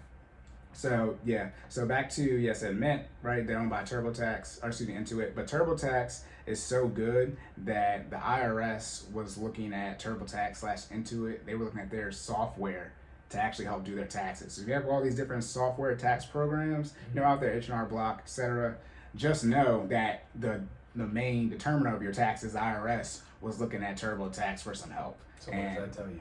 That, if you want, if you got a CPA, let them do what they do. Right. But if most people do the taxes on their own, I'm just letting you know the IRS sort of, their system might be a little bit molded after one than the other. But yeah, Mint is the first one. Okay. But the way Mint works, everybody's probably already used Credit Karma, but the way Mint works is it's not the best budgeting app. It's not truly a budgeting app. It's more of an overall personal finance app. So you'll have all of your bank accounts can get linked. By the way, Mint's free. Yes. So you'll have all of your free stuff only on here, except when you're working with FinallyFit or myself. So Mint is free, just to throw that out there. But you can have all of your bank accounts in there, so you know how much money's in your accounts, your credit cards in there. Obviously, like I said, they own Credit Karma, so your credit score will be in there. And then on top of that, they have trends and all these different graphs and goals you can set. Like I said, an overall personal finance tool. They do have a budgeting section, but it's not like every dollar, which I'll get into for budgeting specifically. They have a budgeting section, but let's say you make $4,000, right, and you're going to spend $500 on groceries, and let's say you only spend $400. What they do is they roll over that extra or leftover $100 into your budget for the next month. So now instead of having $500 for your June budget like you did for your May one, you have $600. And that's not truly how you should budget. Remember, we said you're supposed to spend every penny that comes into your account intentionally. So that $100 left over that you have excess, that would go towards your debt, that would go towards investments, right? That would go towards your savings. You're going to spend that $100. You're not just going to roll it over.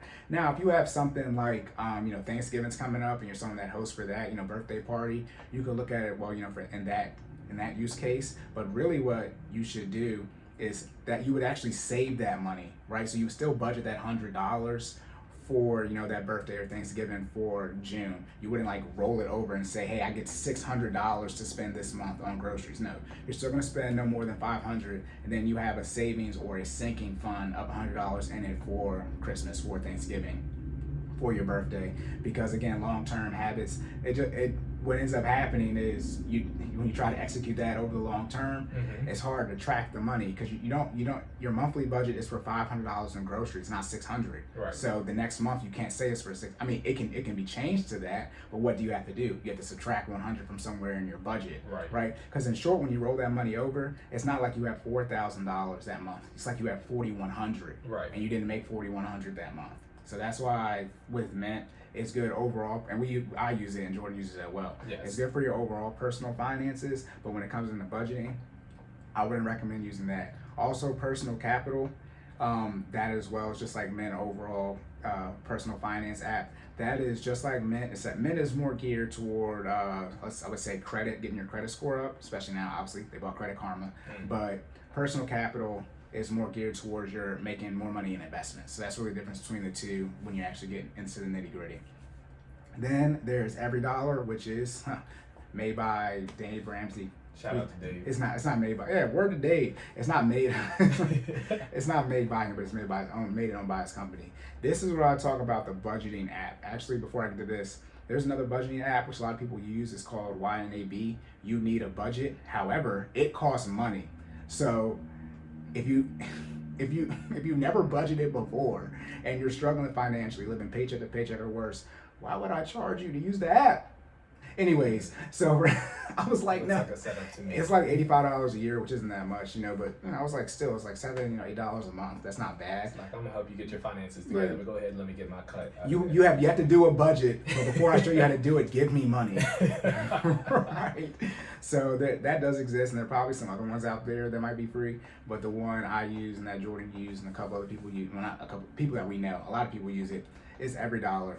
Every Dollar, I've been thinking, we do tech stuff. I'm like, look, this is the bet from a budgeting standpoint. I ain't nothing better. Look, I live by Every Dollar. So what Every Dollar will do, and we're gonna get directly into the budget now, is you're gonna put your income at the very top of it, right? So let's say you make $4,000, you get $2,000 a month, okay? And then, for those of you who are married, you guys don't join your things, right? They're separate. No, so our budget template is together. Right. But we track our daily expenses and Every Dollar individually. Right, so for budget template, that's what I have on my link tree and in the show notes. That's just a Google spreadsheet, and there's a single tab and there's a married tab. The married tab is just a double version of the single one. But that's gonna hold, all of your financial information, your income, all of your bills and your expenses and your debt payments and your leftover. And there's some formulas in there to help you see how fast you're gonna pay off your debt, and you can reorder it to whether you wanna use the debt snowball or the debt avalanche. Remember, debt avalanche is highest interest rate to lowest interest rate. That's how you order them. And then debt snowball is lowest balance to highest balance. But yeah, for married people, the joint accounts, like I said, we didn't get to that yet, but that's like joining your actual bank accounts. When it comes to these apps, it can get convoluted when you join them both in there, so you don't have to do, actually join them. Right? You have one, then your wife has one, her account, but you have access, right, to the information to log into it if need be. Right? We're gonna get to join. That's gonna be so much fun. You don't just log into it, right? But you do what y'all. Let's put it this way: if you have agreed on a budget and something doesn't start adding up, right? Whether it be on your side or the other person's side, then at that point you might have access to the other person's credentials and use that to make sure that you are again sticking to your goal and going to meet your planned timeline. So from a review standpoint, that'd be the only time I recommend accessing the other person's Every Dollar. But at that point, you kind of gotta let them do their own thing, right? We're both building these sustainable lifestyle habits. If one person is more favored or more of a nerd, yes, others in the free spirit, exactly, yeah, but you kind of as you progress, right, you kind of want to get a little bit of nerd in both of you guys, right? Like one of you will always be more nerd than the other one. Let's be very clear. Mental makeup. Yes. Back. It's back. I am the nerd. Hi, right here. I'm the nerd in our marriage, but my wife is at this point is very well versed in her budget. She had no choice. I was like, Look, no. you're locked in. She's gonna be so mad that I said that. My wife is the CNFE silent partner, by the way. So. Yeah, hey, her 25. I mean, y'all married, 25% shareholder. Look. No, but no, yeah, y'all. I mean, you can do it on apps, but you know that apps. You can do it on apps, but you know that can get a little convoluted with that. So yeah, for every dollar, you would put your income at the top, just like you would on the budget template, just to see. On the budget template, like I said, that's just going to be like a holistic overall view. That's just not going to have your monthly budget in there like you do with every dollar or mint or personal capital. That's going to have your yearly total on there, and that's when we really start getting to the budget with something like eating out. When you see how much money you spend on eating out, or you budget for it in a year, Listen. right? Again, a lot of you are probably spending more money eating out than you are on your groceries in total. Which is ridiculous. Right. And then also to your driving, right? So that's your gas, right? And then your maintenance is more frequent, and all that just starts adding up. So on the budget template, you're gonna have your income, and you can put on there your pre-tax and your post-tax, and again for your spouse as well. Then you're gonna have your bills, right? So after you do your income, let's say $4,000, we're gonna do your bills. You can call them your bills, your expenses, whatever you want, but that's why I just call it the financial house. So the first thing you're gonna put up there is the financial house. So again, groceries. Groceries. Gotta eat. Groceries. Look, When you food. See, eating out isn't on this because when you go to the grocery store, it's not eating out. So that's why it's two different line items for people who were wondering why. Yeah, it's two different line items. Then next is going to be your shelter. So that's going to be a combination of your utilities and your rent or your mortgage. Okay, so again, for utilities, the main ones would be water, electricity, your Wi-Fi, and then your cell phone bill. Now, I didn't include cable. Well, people don't have cable now, they have subscriptions. Funny thing, the subscriptions, they've been raising the price, and now the average subscription, right, the average, the amount of money people spend on subscriptions, is about the same total people spend on cable. Did y'all really think that they wouldn't? Never mind. Did y'all not think they was gonna get their money back? I mean, look, it was so funny when I saw that stat. I was like, it took them long enough. Yeah, so that's only the case. a matter of time. Yeah, there's like 6 major cable networks, so it's not like, I mean, they wasn't gonna lose their money in total. But yeah, so no cable bill there, none of the subscriptions, nothing like that. No Netflix, no Amazon Prime, no Apple, no Tidal, none of that. This is just your utilities that are needed to run your house. Remember, you feed yourself first, then you feed your house, and then you feed your car. So we fed ourselves. We kind of didn't do clothes yet, but that's third. But you fed yourself, right? Took care of yourself, and now we're doing the house. So again, water, electricity, Wi-Fi, your cell phone bill. You might have sewage, right? HOA fees, depending on where you live at in the country, you might have, extra stuff that I haven't named, but that's where this would go. And again, your rent and mortgage, that's self-explanatory. Then after that, we get into the clothing. Remember, if you got kids, clothing, question mark. Who knows? They be growing so fast. Right? But you're going to put clothes here. Got to get them what they need. Yeah, got to get them what they need. But they don't need, Mother's Day is a week from today, they don't need to look as fresh as possible at 2 years old for your Mother's Day photo. If your toddler has Jordans or phone posits. Like, why? And it's okay if they have that. But your investments, never mind. We're not there yet. I don't want to do it. Okay, so people are like, bruh, that investment stuff better be so good. It is. I'm hurting everybody's feelings when we get there. So no, you don't want to blow your budget for yourself or your children, from a clothing standpoint, but obviously people need to be clothed. The fourth thing would be transportation. So this is where you're going to put your car insurance in order, right? Car insurance, you need that to drive or have a car on any type of government road by law. Then you're going to put gas here because you got to put gas in it to use the car, and then a car payment if you have one. Remember, car payment, not too big in the debt this time, but car payment if you have one, make it your last one, right? And again, if you're looking to pay off debt, you can't get rid of it in 2 years. You might need to sell the car. You should consider not having more than 50% of your pre-tax income in cars. So you make 100K, no more than 50K. People are like, sell my car, gasp. I mean, you gotta do what you gotta do. I don't know if I made it. I think I made it a TikTok. You don't have to sell your car, but loan on a depreciating asset, that just kind of is what it is. And again, where what have you invested your money in? You want to invest in your money in things that have a high chance to appreciate, not depreciate. And 99% of cars depreciate, unless you're someone who can buy collectibles, right? Classic cars. If you're not doing that, literally the car is going down in value as soon as you drive it off the lot. Now some hold their value longer, so they decrease at a lower rate, but it's still less than zero. So that is what it is. So we did transportation. And I mean, just to, falling with and without a chute, you're still falling, right? I mean, let's be honest, right? Like, did you say falling with or without a chute? You still falling, Jesus. Right? One's just faster than the other. Hey. That's a car, right? Depreciating asset. It's still going down. Right. Yes. And so I guess in this, so you want to have the chute on, right? Right. So what's that mean in this case? You have the car that holds its value longer? I guess so. Yeah. I mean, Jordan said that, not me. That was his metaphor. And falling with or without the chute. Because when you have a chute, you land. Right. Right. So I guess, you're saying just the risk of jumping out the plane in general? Exactly. Oh, okay. I was about to say, like, definitely. What? Hey, so people, not all people, y'all know people, jump out of planes without parachutes on. So I guess that's taking out a lease. Don't take out a lease for a car. I should have went over that. Car loan, so much on the deck. But yeah, first for your transportation is going to be your insurance. Second is going to be your gas. And then third, if you have a debt payment, you're going to have your car note there. Fifth thing is insurance. Now for insurance, this would be medical, dental, or vision. Mm-hmm. But most people pay for that pre-tax, right? We're talking about your post-tax budget right now. So you don't have to worry about budgeting that right here. But if you do have to pay that on your own, you're self-employed, 1099, whatever, then this is where you put your medical, your dental, and your vision, or any other insurance that you need, like life insurance, short-term or long-term disability, all those things of that nature. Again, sort of like utilities, it kind of depends where you're at. Everybody obviously needs water, electricity, right? Wi-Fi. Everybody needs dental, vision, and medical, but you might need something extra depending, on your family setup. And for, again, some people, you might have, a child with a disability, or you might have a chronic issue.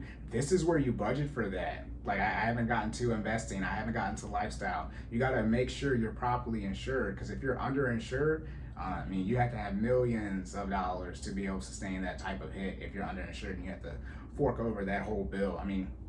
If you have to pay for something like a helicopter med evac, and that's not on your insurance, those could, that's almost 6 figures right there just to get flown out.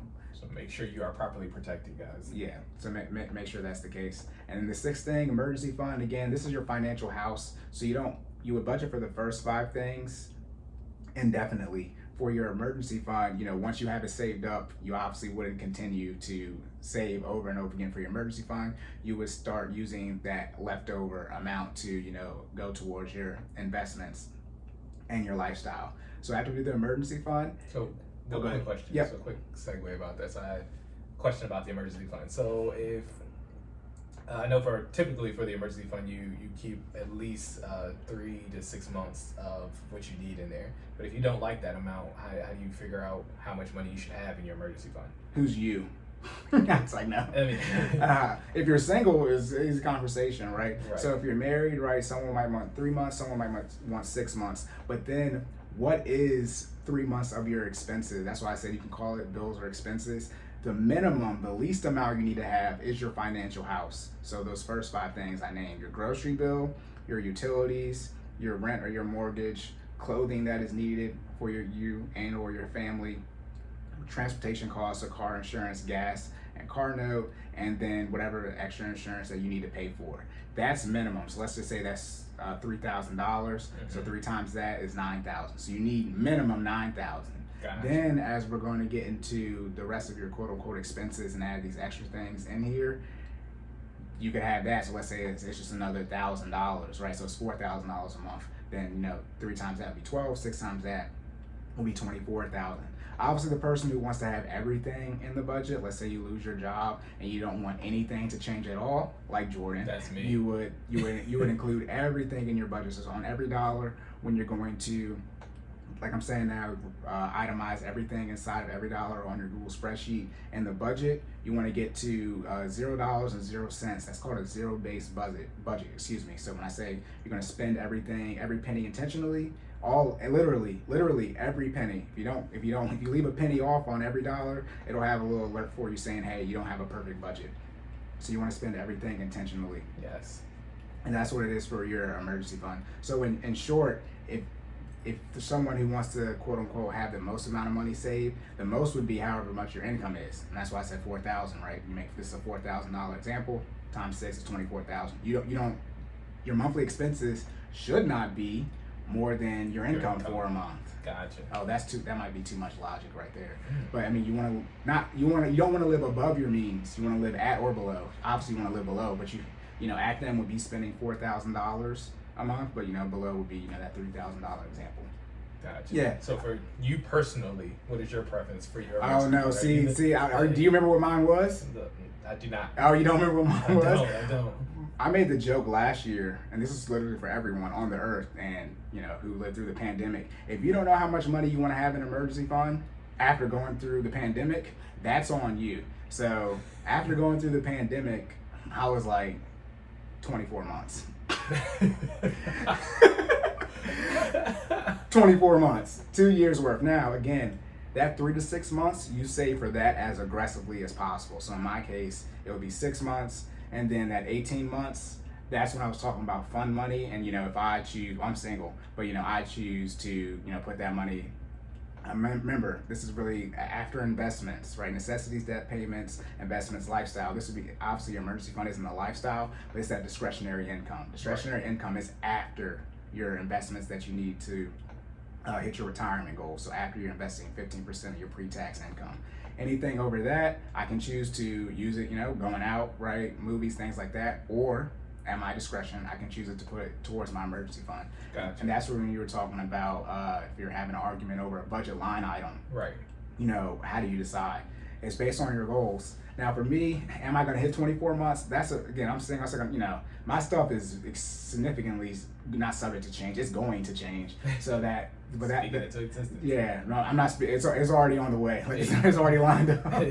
But no, so that's for me personally. Yeah, 24 months. That'd be my eventual goal. So you said 24 months, but what does your month look like? Are you a just financial house person, or are you financial house person plus your expenses? Oh, I'm highly conservative, so the entire budget. Okay. Now, to be clear on this, if you lose your job and you're married and your spouse, right, the pandemic, you should not be paying for Apple or Tidal or Disney Plus. So, because that emergency fund is your burn rate. So say you have $3,000 in there. I mean, say you got $12,000 and your monthly expenses are $3,000. You have a 4-month burn rate at $3,000. You want to lower that as much as possible, and that's sort of the one. Yeah, that's sort of the one thing you were saying. You say you don't want to cut anything out, right. But if you both lose your job, you're only paying for the financial house and debt payments you have. Then you're not paying for anything else. So naturally, you're going to be in that situation anyway. So even though it's less money, it's still going to be able to make sure you're protecting that situation. I mean, again, to each their own, but if for people in the pandemic, both were unemployed, both parents, and you're paying for anything that isn't the financial house, I mean, the kids gotta have Disney. No, they don't. Jesus. You mean they don't gotta see Mickey Mouse? No. While I'm looking for a job? First off, as the 90s and 80s babies can tell you, we watched like 3 movies. Disney movies on VCR, on VHS, on repeat, yeah. Every guy watched Lion King and Space Jam, and girls, y'all pick whatever one of the Disney princesses, and that was it. And you got Rugrats movie, Pokemon, like, don't lie. That's how you're confused. No, your child doesn't even watch all of Disney Plus, or they watch YouTube, which is free, and they watch the same video, not even like the same YouTube channel. They watch the same video over and over again. Right? Was that Shark Teeth, dude? Right? That, yeah. Or what was that? Frozen. I mean, we don't have kids, but we have people. We know people who have kids. Obviously, who doesn't? But Frozen. That was it. Yeah. That was it. So yeah, that's the one thing with the emergency fund. If you get into, that's why I had the difference between an emergency fund and having a cash flow in your budget and being in a high cash position. And when I said the emergency fund is truly, if you lose your job, and so your kids, quote unquote, your young kids don't notice that you actually lost your job. But if you have to pay for something like your HVAC, which is $5,000, and you have $18,000, right? And 18 subtracted, minus 5,000 is 13,000, not 11. See, I had to take my time. People are like, yo, you can't do the math. I had to take my time with that. But no, that's why I say you need to have that saved on top of that, because your monthly expenses are not budgeted for $5,000 heating system repair, right? Which is, again, like I said, I agree with the 3 to 6 month emergency fund, but when people use it, that's the situation they get up on. They have the emergency fund in place, they have a known expense that they're going to have to do, some type of repair. They don't know when it's going to happen, and that pops up, so they take from their emergency fund, and then the true emergency happens where it's something that their insurance is going to cover, so they have to come out of pocket for it, or they have a job loss. Those are the two true emergencies right there. So yeah, that's that for the emergency fund. But yeah, that burn rate, you would cut it out, right? Are you saying you wouldn't cut it out? I mean, look, if I might not cut it out right away. Right away. Yeah, I mean, I'd probably do. I mean, if I have 6 months saved and I have, you would go 2 or 3 months, and if you don't have a job, then you would cut it out. Exactly. Right. Yeah. I mean, again, this is the one great thing about the budget. Remember, it's not stagnant. It's not strict. It's flexible. But you know, that's you would. I mean, if you get to 5 months, you're like, okay, we got 2 months left. I hope you realize you should not be paying for everything because you can't afford that burn rate. But it also depends. In the pandemic, you would cut everything out. Oh yeah. Right. But if Hands if it's just, you know, you might have lost your job, you know, your company got sold, something like that. The kids will get 3 more months of Disney. Yeah. Right. But if it's like the pandemic when we thought the world was going to end last year this time. I'm stopping everything. Yeah, so it's it. And this is why I said you should work with somebody, right? So, you know, they'll be able to bounce those ideas off of you. And like I said, they're less emotionally involved in the situation. So they will be able to take a step back and truly help, you know, process the financial stress with you. Gotcha. Yep. So boom, we got the emergency fund. So remember, the order you should be paying for things. You can only spend your money on 4 things: your necessities, your debt payments, investments, gotcha, and your lifestyle. All right. You can't. Those are the major categories. Okay. Now you should do it in that order. I mean, I'm gonna say it again. The order is first necessities, second debt payments, third investments, and fourth lifestyle. Okay. So we already did the necessities or the financial house.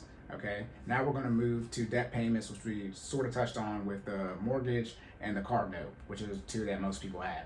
Then now in your budget, you would be adding, after your financial house, your debt payments. So you would add in, obviously, like I said, your mortgage and your car payment. You might have 2 car payments. Jesus. So your car payments. And then you would add in your student loans. You might have 2 student loans, right? And then you would add in your credit cards. You might have 4 credit cards, okay? And this also includes store credit cards, you know, anything like that. You would add in your medical debt. All the type of debt I went over in episode 2. All of those things get added in here. Okay. You would put that on your budget. So now we pay for your debt payments. Now, some of you who are being a good student and writing this down, like actually on your budget, on every dollar, whatever, you might be out of money.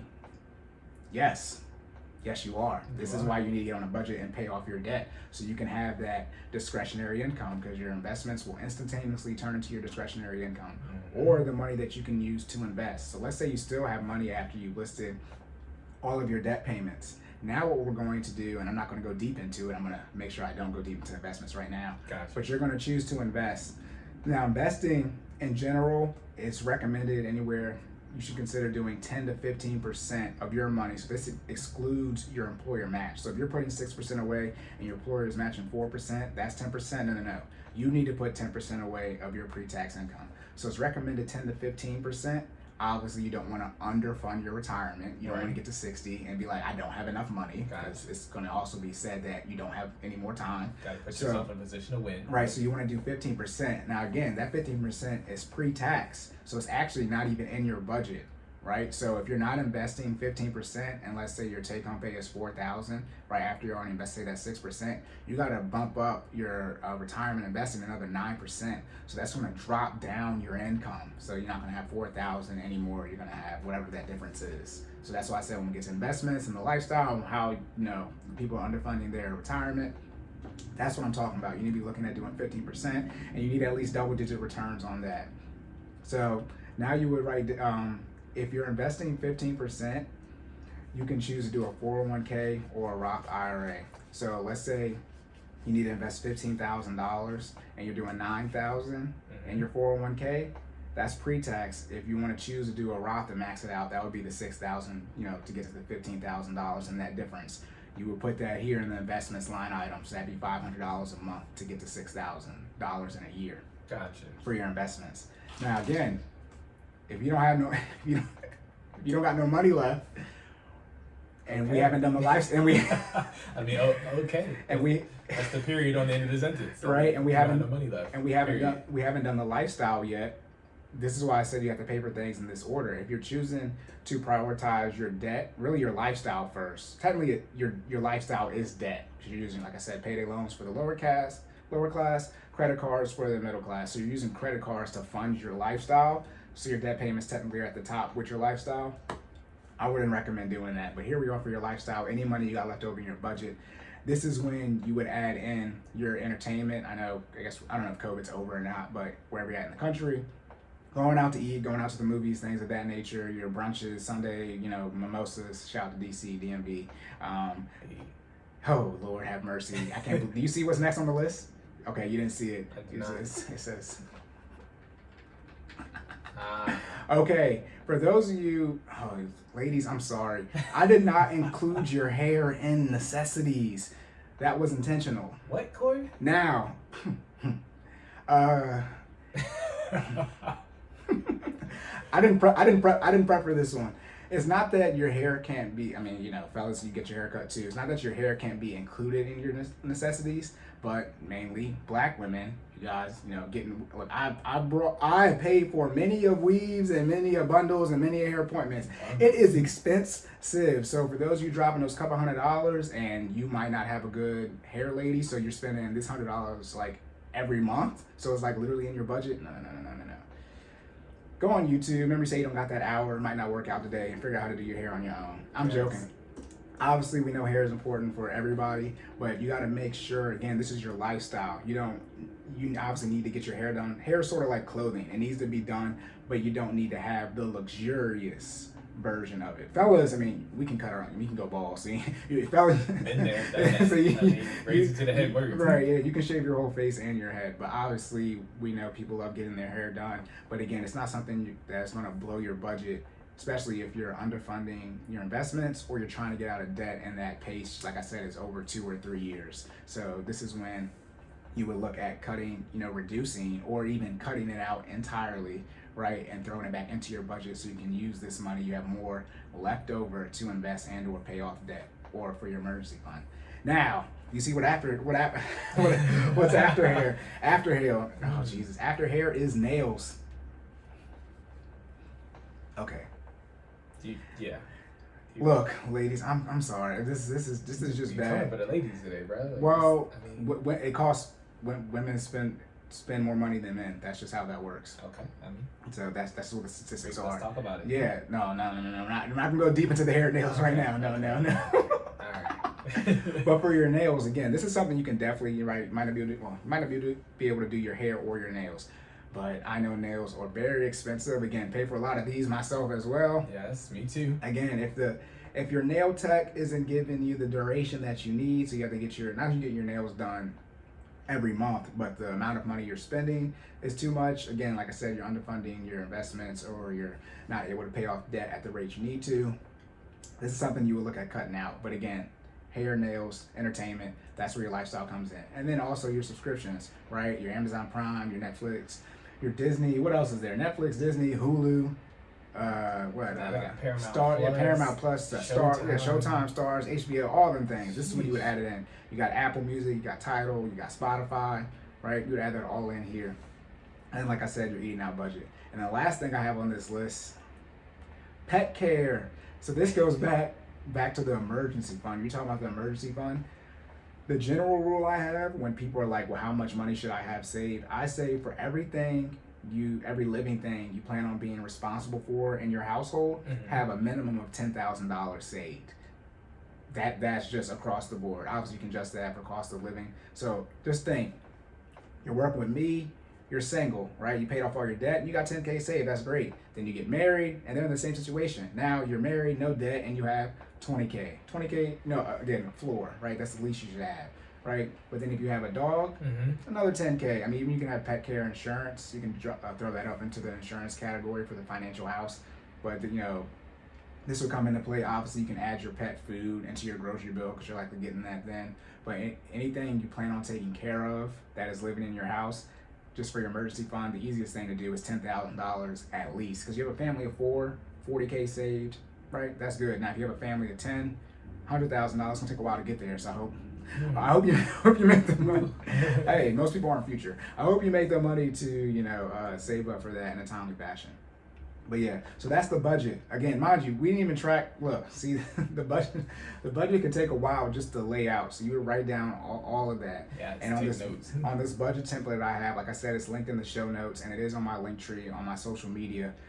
You're gonna have your income, and then your bills and expenses. That's gonna add up. That's gonna be your outgo. So your income minus your outgo is gonna have a certain amount of money left over, and that leftover amount. Hopefully you have some money left over after you pay for your financial house, your investments, your debt payments, and your lifestyle. Because that would mean you're not living paycheck to paycheck. All right, and that leftover amount, you can use that to put more into investments, put more towards debt, emergency fund, things of that nature. Or get nails in there. Oh yeah, or If you can want them, you can ladies, add into your nails we and love hair. y'all. Yeah. I'm not gonna act like I'm like get that the- lady to have her hair done and her nails done. Nah, But, well, I mean, it's oh, gotta be no, a no. balance. It's gotta be a balance. Well, but you said never mind. Next episode, next time. You said your lady, right? Yeah. So if you're single, is your boyfriend paying for this? Next time. Next time. No, next time on Dragon Ball. No.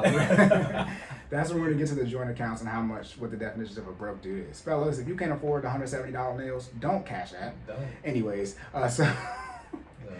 Right. You might have to get the junk nails every other time, and Right. that's okay. All right, so now we just did the budget. Now we're going to track these transactions, and this is going to be it for budgeting.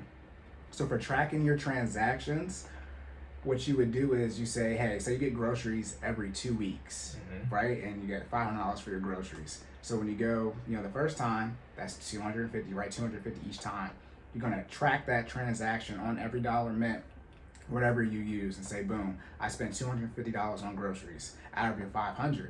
So what that means is the next time you go grocery shopping, you only have $250 left, right, to spend on your grocery bill. And that's for things that vary. Obviously, static bills that don't change, like your rent or your mortgage, like your cell phone bill, like subscriptions can change, but they don't usually change month to month. Those things you can just budget ahead of time. For people who do monthly for their insurance, you can just budget those things right in at the beginning of the month on something like every dollar, and you're good to go. But for things, I call them variable necessities, which are the worst things, which are your grocery bills and your utilities, they fluctuate. So you always want to over budget for those things. That way, when it comes to buying it the second time, like your groceries or when your utilities come in, you have enough money for that line item in your budget to pay for it. Yeah. Because let's be clear, if you allocated a certain amount of money for your food and you don't have enough money to cover, that your food for that month, you're going to eat, right? So you got to make sure that, like Corey said, that you adjust and accommodate for that in the budget. Right, exactly. And now, again, for those of you who got really through the financial house and you're like, bro, I'm living paycheck to paycheck, that's why we do the budgeting and the tracking transactions first.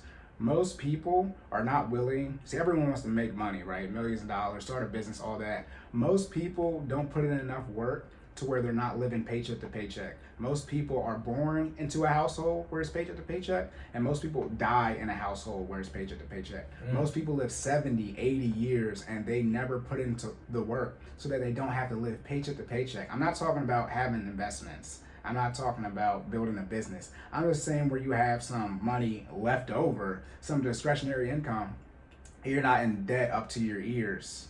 Most people aren't willing to put in that work. Right. So that's why you have to focus on budgeting and tracking your transactions first. Obviously, like I said, building the team, mental makeup. But from the financial standpoint, the first two things you need to do is get on a budget and start tracking your transactions. And like I said, you can use Mint for that, personal capital, or every dollar, or you can reach out to me. You can click the link in the show notes and do the budget template that I made. The links are on there for those apps that I named. All different ways to budget. Again, you can use the yellow pad. Honestly, it doesn't matter what you use. It's 2021. People use apps, but you can use the yellow pad if you want to track your transactions. That's what people used to have to do. That's what checkbook balancing was. People actually had to write it down on the checks before we had the tech that we had now.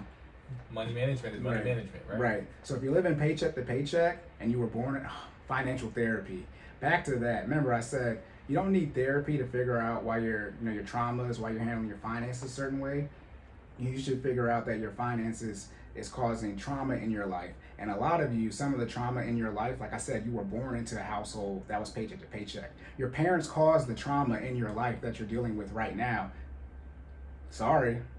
if you don't think that you internalize living paycheck to paycheck, all the debt that your parents were going through and struggling to make bills get paid growing up, you did.